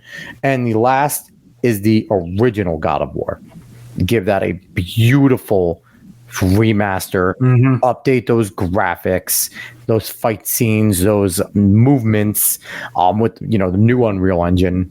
With that would be fucking spectacular. And yeah, if you give me a God of War, bring God of War back, that'd be beautiful. I feel like I was thinking Metal Gear would be a cop out to say the Metal Gears, for me. Yeah, I mean, Snake Eater is getting. For me, it would be a cop out for me to be like, bring back the original Metal Gears, make their graphics back, because everyone knows I love Metal Gear. But yeah, but people probably don't know that my first 2-3 God of Wars, I was a fucking psycho for. I love those. I spent countless hours going through those puzzles and beating all 3 of those games. But the original God of War, especially, which was as impactful as a game as you can get, because the first God of War kind of changed the game, and that was at a time where PlayStation needed that shot in the arm. Because Halo was beating the fuck out of them. Gears of War was just ravaging through. Crash and Sony people, Crash and Spyro people were getting older, and God of War was that answer for that crowd that's now in high school that needs it. And then boom, here you go. You have Kratos, fucking bitches, jumping off of buildings, hacking the shit out of things. And then you also get The Witcher coming in, and The Witcher is another one that was amazing. Not a PlayStation exclusive, but just in that same vein. So that's my group. I think it's a fun answer. I think it's a fun question. It is a fun question. I guess I'll throw a couple more in there. Obviously, I love BioShock. Well, maybe not obviously to people watching, but I love BioShock. I mean, show them your wrists. Yeah, I was going to say. There you go. I love BioShock, and it doesn't need a remake. Siphon Filter. Fucking great choice, Nate. Yeah, that's a really good choice. But BioShock doesn't need a remake for me. At least I've bought the BioShock collection multiple times on multiple fucking consoles. Maybe Fallout 1 and 2 would be good options. Yeah, but BioShock could be remade, just upped graphics wise. It would be fucking gorgeous. And I love Rapture. I love everything about Rapture and everything about that game. I think it would look awesome if given a real improvement in graphical quality. Yeah. And then another game that I love, yet again, doesn't need a remake, but if it was upped in graphical quality and they actually kept it to how it was when it first came out, is Twisted Metal Black. I fucking love Twisted Metal Black. We spent such hours a fun game playing that game and using the cheats, so our homing missiles killed everything. Yep. But it's such a fun game. The characters in that game are so fleshed out. Everyone has such a fun story to them. That pamphlet was so much fun. I always bring it up in conversations, but instruction booklets aren't a thing anymore. The games have lost their charm in a way of building out the world that didn't just come with the game. And it's not just that too. If you look at all the things, remember CDs, you would get all the track listings, and some of them had lyrics. That was the coolest fucking thing when you got a CD and every song had all the song lyrics. All Twisted Metals, obviously. I just love Black because it. You gotta do all the Twisted Metals. Rogue Trip. You gotta do Rogue Trip too. Rogue Trip was terrible. Rogue Trip so much. It had Mighty Mighty Boss Stones in it. Blast it, do it again. But I always bring up the Twisted Metal Black instruction booklet because that, if I remember correctly, it was written. It was a journal. It was written as a journal. If I remember correctly, Crazy 8, and it was really fucking good. Was it Crazy 8 or was it Leatherface? Oh, you mean Yellow Jacket? Yellow Jacket. I'm pretty sure it's Crazy 8. Okay. It might have been Yellow Jacket, but I was pretty sure it was Crazy 8. Okay. Either way, but it was written as a journal, Mr. and he Crimson. described things in his way. Yeah. And it was awesome to just have that. And I mean, you could also include games that include stuff like Grand Theft Auto always gave you a map. I believe Skyrim came with a map, right? Skyrim came with a map. But getting those maps to those games so you could actually have a map of where you were going in the game, you could even basically put it up as a poster. Yeah, like you did those types. I used to. Exactly. Those types of things that came with games and really gave them a soul, gave you more than just what you were putting into your console. I love that shit. And that's part of what made Twisted Metal Black stick with me, if not also for the gameplay. I wonder if Sweet Tooth is a mod in Dying Light. If not, they need to, because Sweet Tooth... You mean Dead by Daylight? Dead by Daylight, yeah. Dead by Daylight. Sweet Tooth should be a mod with all the fucking horror guys. They don't even need mods. They get so many things included in that game. He's probably not. They might not, because I know I was watching a video, and someone forgot that they put Mike Myers on. Well, Ghostface is in it. Yeah, I know. From Scream. Like they have a bunch of really cool killers. It was hilarious because they were running around and they forgot, and then all of a sudden they heard, and you heard them go, "Oh no, I forgot!" And yeah, all that's fucking great. No, yeah, they just fucking walking after. Yeah, Sweet Tooth would be a lot of fun in that game. Like as much as if you're looking for. He is a PlayStation iconic character. He's someone to hang their hat on. Yeah. And he's someone, too, that no one would do it right. But if done by the right person... show, I watched the first 2 or 3 episodes of the show. It was okay. I heard it wasn't anything incredible. It was Anthony Mack's fine, but it wasn't something that I'm like... I didn't necessarily need to watch the rest of it. It was fine. I did hear that the concept was as good as you could make it in order to get the Twisted Metal element, because the whole concept's not believable. Exactly. Like yet again, I feel like one of the only ones where you could make a TV show out of it is having Calypso getting all these people out of the asylum in order to do some type of death race, or just death battle.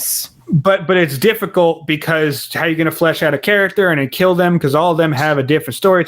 So either way, I thought the show was okay. The way it would work is if you tournament bracketed it. That would be it. And if you had and you would do like hundreds of cars, you would only have the ones in there that matter. Like you would have like Warthog, and you would have Mr. Grimm, and you would have Outlaw, and you would have Twister. Like you would have all these, and then you would have fucking what was the one that was Death Side was the big truck, right? Was Dark Side. Dark Side. He was one of the original like big bads, and then there's the military thing. That's fucking his name. But they could do, if I were to do something like that, it would have to be like a 1-on-1 or even like a 4-car tournament style Twisted Metal thing where there were hundreds of cars, and maybe there's multiple winners. But you only get to know the ones from Twisted Metal. All the other ones are throwaway, and and then in the end they all like, now we're down to our final 8 battle royale, and boom, here now you're getting and that becomes metal. But it's also just difficult because it is. Who do you have win? Like Sweet Tooth is one that you could have win because he's so iconic, but you could also have other people that have more grounded personalities to come out and win, especially against someone like truly Twisted Metal. Who wins? Calypso. Well, yes. If it's truly Twisted Metal, I think Sweet Tooth kills Calypso. Some of them, but Calypso actually dies in some of them. In black, and one of them, actually, Sweet Tooth becomes the game master because he kills, and he is the game master for the full game. And Calypso actually is a participant in the game, which is a twist, and I think that was 3 Twisted Metal 3. But in most of the time, Calypso just fucks everyone over and wins. Yes. He either fucks them over or he actually gives them what they want, which is surprising at Calypso that does that sometimes. If it's twisted enough. If it's fucked up enough, then Calypso will do it because he'll enjoy it. Correctly, I think it was Junkyard Dog. He wanted to kill the airplane guy, so he actually just got to do that. Like, it was just perfectly fine. Yep. And did Mr. Grimm kill Calypso too? I think Mr. Grimm... No, Mr. Grimm went and killed the scientist because he was stuck inside the hole, and he was a Vietnam veteran, Mr. Grimm. Yes, yeah, and he had to he was the cannibalize. veteran, and he had to cannibalize, and he ended up being able to. They strapped him, dude. If anyone has not got, if you don't play, you don't have to play Twisted Metal Black. Just go on YouTube and just search the Twisted Metal Black cutscenes, and you will have so much enjoyment. Now it lives up to the name Twisted Metal. I will say that is lots of fun. Go watch it, and yes, Nate, Rob Zombie. Super Beast will always remind me of Twisted Metal and Edge. Yeah, but Super Beast is a song. And it was perfect because Rob at the beginning goes, "Hey, Calypso." And it just was so perfect with it. That Rob Zombie. I also like some of Rob Zombie's movies. So House of a Thousand Corpses. House of a Thousand Corpses, Devil's Rejects. They're fucking great. Devil's Rejects. He was a pretty prolific, different style horror. Plus, I mean, I like a good bit of Hellbilly. Like the album's fucking good. Like Living Dead Girl. Rob Zombie's fantastic. Okay, and he was really good as White Zombie. More Human Than Human is a great song. People forget that Rob Zombie before Rob Zombie was White Zombie, and made very similar. It's like an experimental metal. Yeah, and it's really good. And he rocks as hard as anybody else. And in whatchamacallit, not in Super Beast, but I think it's in More Human Than Human. The beginning where it's like the girl moaning, it's actually Rob fucking his wife and like recording. No, his wife is in everything. Which is she's in everything, and she's willing to do fucking anything. Yeah, which is awesome. Honestly, them as a couple apparently works really well when it comes to entertainment. Amazing. And Twisted Metal, that's another good one, Dave. Dave, this is a good discussion. Look at you providing. And there's honestly a discussion you could have like every fucking week. To be completely honest, we could always bring this up. But you know what? It's nice that I'm actually making you work to be on the show finally. Yeah. It's good. It's good. You are providing. You provide. All right. I will not be here tomorrow night. So. Oh no, I'm going to be on my own. I lightly listened to newer Zombie. Did he have new stuff? Nate? I didn't. He might have new stuff. I didn't realize. New. All right. Let's get to the last bit of stuff here. First, let's talk about boys that want to be girls, shall we, Dave? Most of the time, I don't want to, but sure. No, we're doing it. So, this was the first thing that caught my eye. Was this article from Outkick? SJSU's Brooke Schlussler speaks out on a fight against NCAA. Title IX exists for a reason. It's an Outkick exclusive. This was from the 30th, a few days ago. Brooke Schlussler is the setter and co-captain of the San Jose State University women's volleyball team and the current teammate of Blair Fleming. Blair Fleming is a trans-identifying male whose sex was hidden by the school for nearly 2 years. Dave, this is already fucked up, right? Okay. Class action lawsuit, originally filed in March and funded by the Independent Council of Women's Sports Icons, states that the NCAA has knowingly violated Title IX by allowing transgender athletes to compete against women and to use women locker rooms in collegiate sports.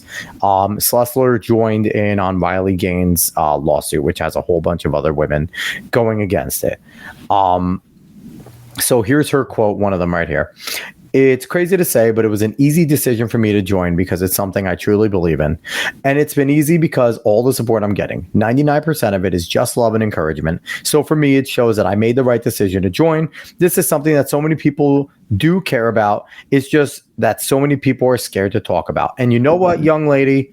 Good for you. Especially being a teammate, having to share the court. It's hard. It's hard, and it really does potentially put you in a spot to alienate. But when we tell you, we are all behind you, Brooke. You have an army behind you of people that believe in what you're doing. I'm a father of 2 young girls. What you are doing is going to benefit my children. So I am behind you. Brooke, we would love to have you on the show to talk about this because you're brave as shit. And we think that you are awesome. So, Blair Fleming is a redshirt senior, previously played at Coastal Carolina University. I wonder if they were a male or female when they played there. They don't include that. And has played for San Jose State University women's team for the past 3 seasons. Past 3 seasons. The school initially hid the fact that the 6'1" outside hitter was born a male and withheld the fact from Schlussler as well. Slusser transferred from Alabama in 2023, and she began a residence with her 4 teammates, including Fleming. She was assigned a room with Fleming, who specifically requested her on road trips. So it sounds like this motherfucker is autogynephilia, the same exact thing that who's the goddamn swimmer? Lee. I don't want to say something Thomas. Yeah, it's Leah Thomas, but I want to say his actual name. His real name. At no point during the recruitment, nor in the 2023 season, was Slusser informed that a male athlete was on the team. Quote, "It was a really hard pill to swallow because I couldn't comprehend the fact that there was a man on the team, and it was almost as if I was in denial for a really long time it was happening. So it was just really hard for me to wrap my head around. And then it's still being a topic. We weren't really allowed to talk about it. William Thomas. Okay. It was just kind of whispers behind closed doors that this is what's happening, but no one's really talked about it or addressed it. Let me see. Did it give us Blair's biological name? Did I run over it? No, I think it no, probably not. It does. No, well, Outkick does give it. Outkick doesn't give a shit. This is Clay Travis. That's true. But this is Clay Travis's company. Yeah. They do give it at some point because I do remember reading it at some point when I was reading the article.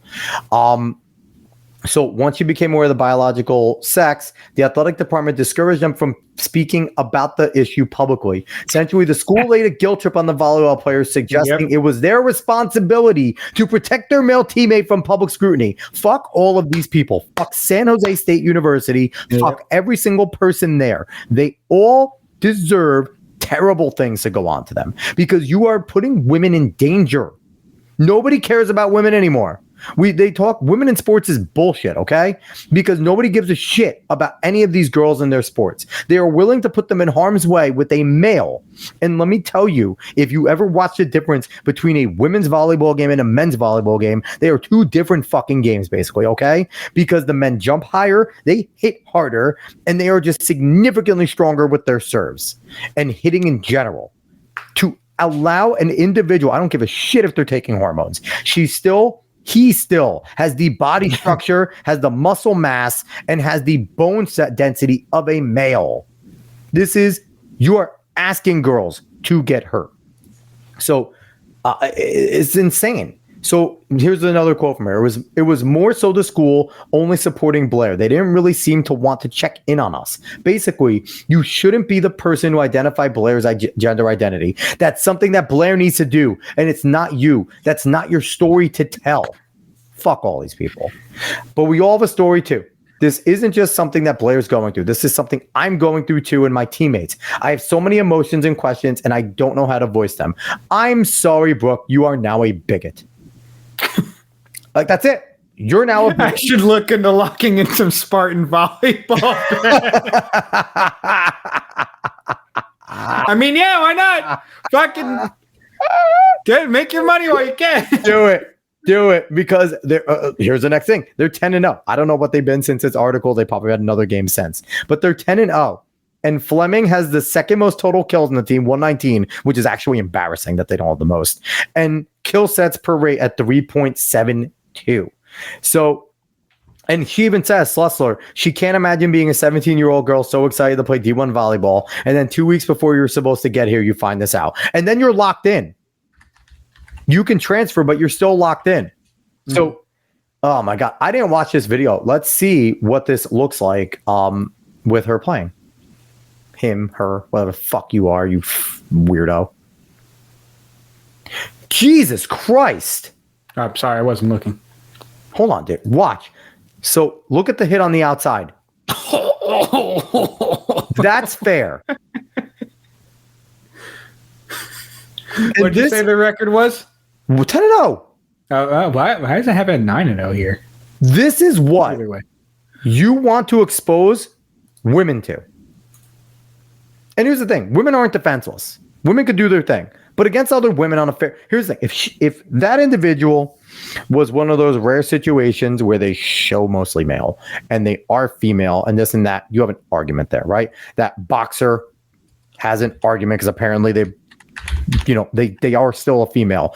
Whether or not we should allow biological females that show mostly male in sports, That's a real argument to have, litigating, law, things like that. This is not that situation. This is somebody just claiming to fucking be it. And it is insane. It drives me nuts. Okay, so I'm trying to figure out what this dude's name is. So Slusser joined the lawsuit. And this is what she said. If I have daughters and I had to sit there and watch them play against a male player or be on a team with a male player and knowing that I could have done something about it and didn't, I think it would be a really hard situation for me to end up in. So it's not even about me personally. It's about making a change to little girls who are going to be playing sports for all these years to come, being able to protect them. Bravo. Bravo. This young lady gets it. And this is not a girl anymore. She is a woman. She's a grown woman making real grown woman decisions. There's Riley Gaines here. Slusser joins them and blah, blah, blah. And they said it's about so many other people than just us and the people who are going through it right now. And that's why I think it's so amazing that so many girls have been able to join the lawsuit, because it's not just fighting to protect themselves. It's being able to protect everyone in the future. Every little girl that's going to grow up and play volleyball one day too. And so San Jose State should be embarrassed, okay? But wait, there's more, Dave. There's more, because it's not just Slusser. I know you want to read that gives a shit. What does it say? I'm 100 on your side in protecting women's sports. A part of me would like to see what the corn-fed queens in Nebraska volleyball would do against them. Listen, the corn-fed queens cannot be denied. Okay, so we're gonna stop sharing. Corn-fed diet, man. That's fucking terrifying. We're gonna stop sharing this one because there's an issue here, and this is what people need to do. So, this was from this article here. Was from September 14th. Southern Utah refuses to play San Jose State volleyball, which has a transgender player. Let's see. Can we find what this fucking dude's name is? I'm so mad. What is this guy's name? I'm going to scroll through. Dave, say something about this because it's pissing me off. Yeah, I mean, well, this is the normal backlash that should be happening against this type of shit. Braden. Their name is Braden. So as Braden Fleming, your name is not. I mean, I would change my name if my name was Braden. So I mean, I might be a girl if my name was Braden. To be quite honest, you know what? I take it back. Your parents fucked you, Blair. You need therapy. Your parents named you Braden. What the fuck is wrong with the? I'm sorry. Anyone that's offended, I hope your name isn't Braden out there. Anyway, go ahead, Dave. Yeah, no, but this is the backlash that should be happening because this is nonsense. It's always been nonsense when it's been brought up, and the thing is, it has a stranglehold on the ideology. This is what even go ahead. We're gonna watch this as it happens. You talk. Because ESPN says absolutely fucking nothing about this. ESPN, in fact, supports this stuff most of the time. It's a joke. And if you just live life normally, you know the type of discrepancy in power between men and women. You know that all the physical abilities that men have in general that are better than women in general, and even the mid-average men against the top women, lower tier men. Yeah, exactly. You look at William Thomas was 240 something as a male. Yes. Is now one of the top two in as a woman.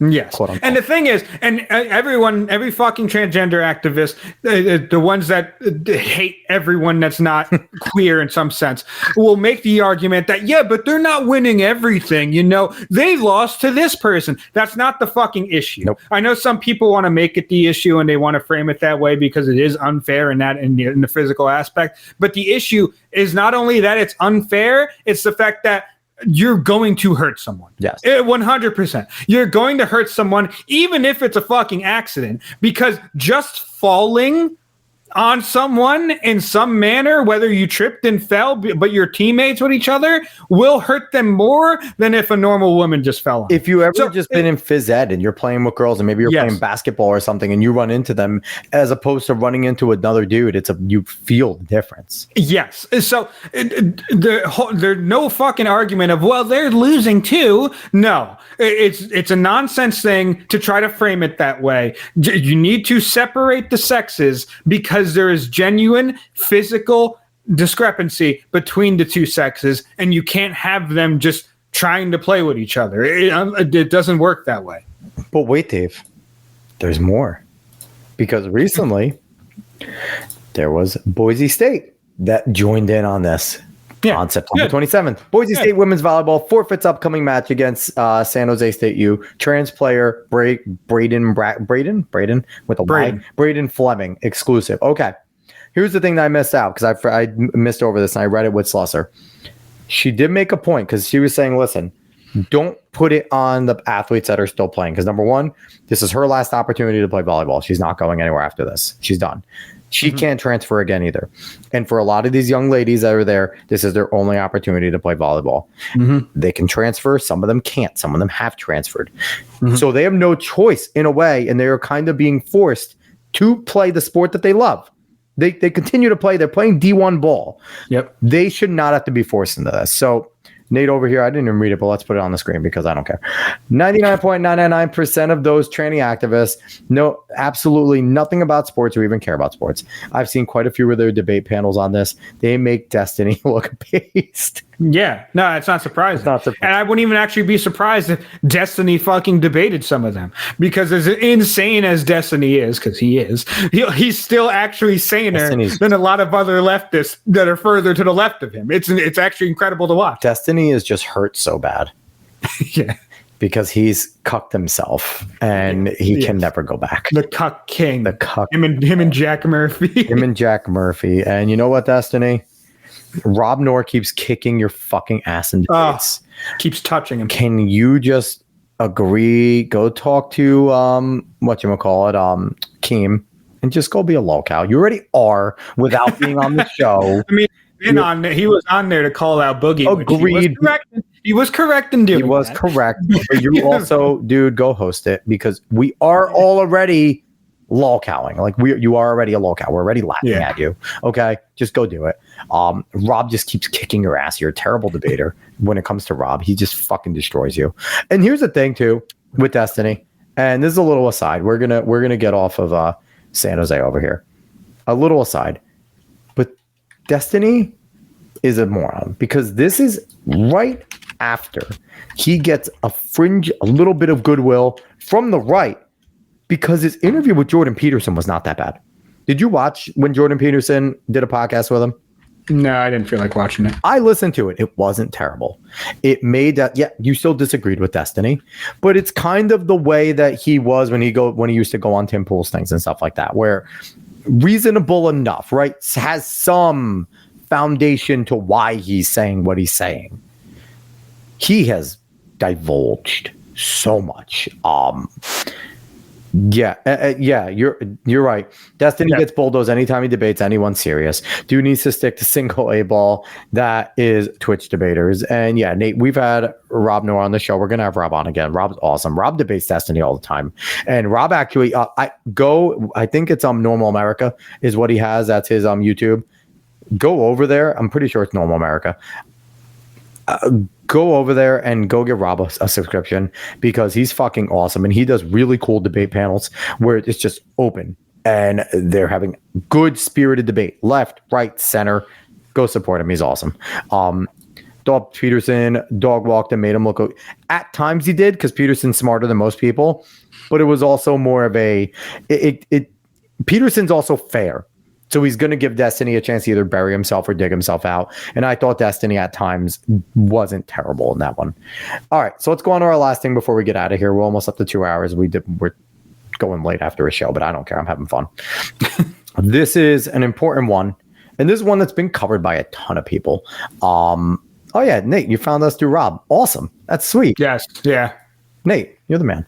So right here, this is a big story. This has been covered by a lot of places so far, and we're going to cover it.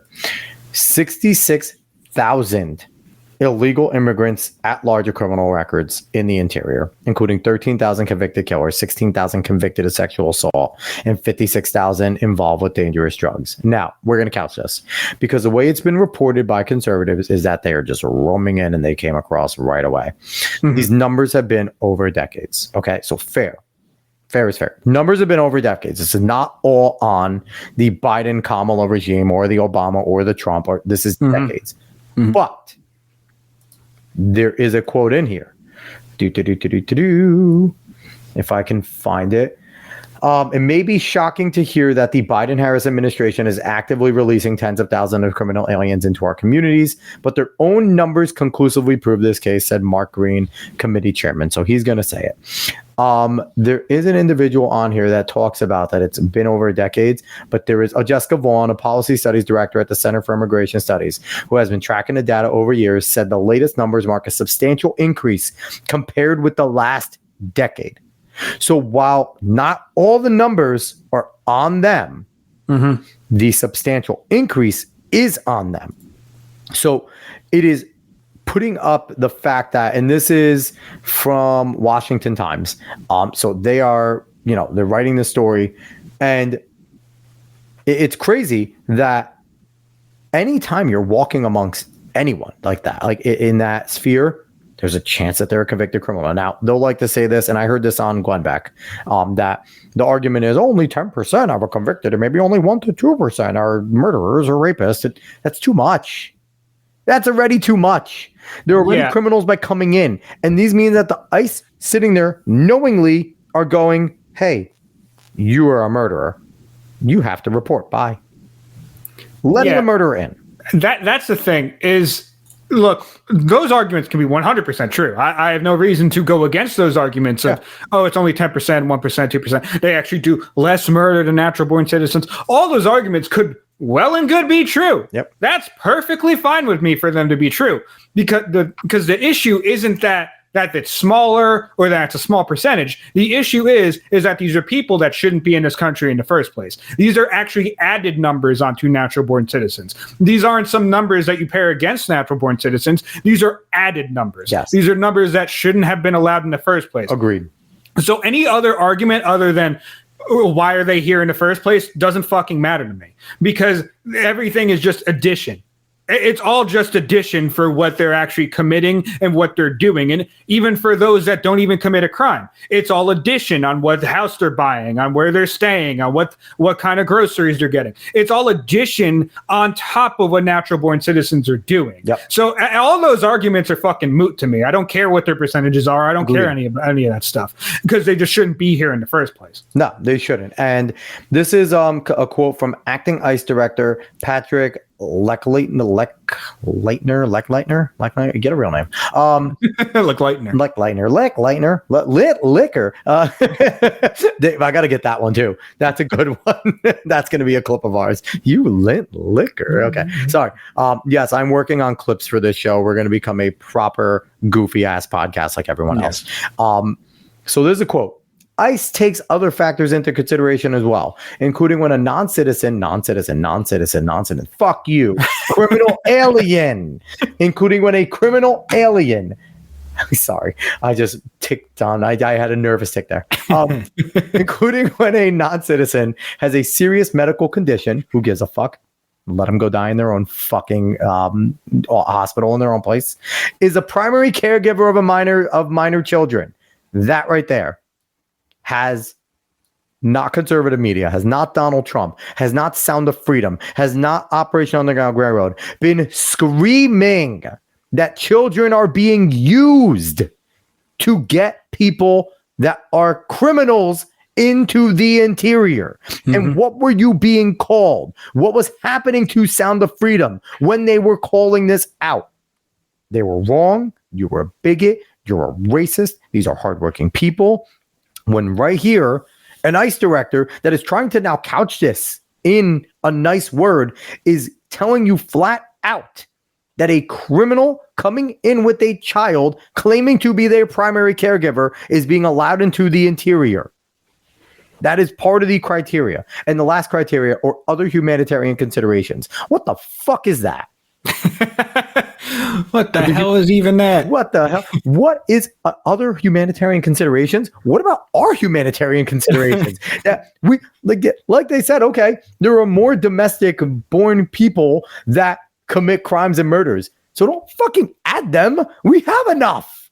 Exactly. Don't add more to the problem. Listen, and if you taste something and it's spicy and starting to burn your mouth, you don't sit there and grab more red pepper flakes and fucking pour the whole bottle in. Like, that makes no sense. If it's already burning you, you don't then make your mouth on fire unless you're a sadomasochist or ordering from Cluck You and getting the 911 wings, which is a great story. But it makes no sense, Dave. Well, that's the most annoying thing, is that when it comes to this discussion about illegal immigration, it's almost treated as a fucking natural disaster, as if it's normally just going to happen, as if all these people are just normally going to pour in. There's not much we could do about it. That's how it's discussed. Like, all of this framing around it is really stupid, when you could just act like a normal nation, a normal state, and just say, no, we're not going to allow people in. Obviously, people might find a way in, but you can drastically reduce the numbers to very little. It's just weird that it's framed in a way as if it's just going to happen. We just have to live with it and find a way to deal with it. No, the way to deal with it is to send people back and not let people in unless they come legally. Yeah. And Nate over here is saying there's no category for illegal that commit crimes. They don't ask when they arrest you. Now, is this in Arizona? Because I don't know if that's nationwide, Nate. I know you guys are fucking feeling it in Arizona. You guys are basically a border state at this point. But they're coming into you guys. So it's pretty crazy. So they end off, he didn't mention it, but in a Supreme Court's 2001 ruling in the Zadvyas case, they imposed a limit on how long migrants, fucking criminal aliens, can be held in immigration detention. The justices ruled that if deportation doesn't seem likely, a criminal alien couldn't be held indefinitely. So here's the problem, though. Why aren't they just getting deported? You killed somebody. You raped somebody. Get the fuck out of here. Catapult them into the sun. I don't fucking care, dude. They shouldn't be in the country. And this just adds to Donald Trump's point going back to 2015 that they are sending us their worst. They're sending us rapists, killers, gang members. Okay, not all. I don't care about the ones that aren't. They are still committing a crime, okay, by walking in here illegally. So I don't give a fuck if they are granny. They are criminals. They're coming into my house without asking my permission and just kicking the fucking door in. Fuck you. Number one. But to add icing over there, if it doesn't seem like it's likely, how hard is it to actually just take the person, put a gun to their fucking head, walk them across the river, and say, if you walk back, I pull the trigger. Keep going.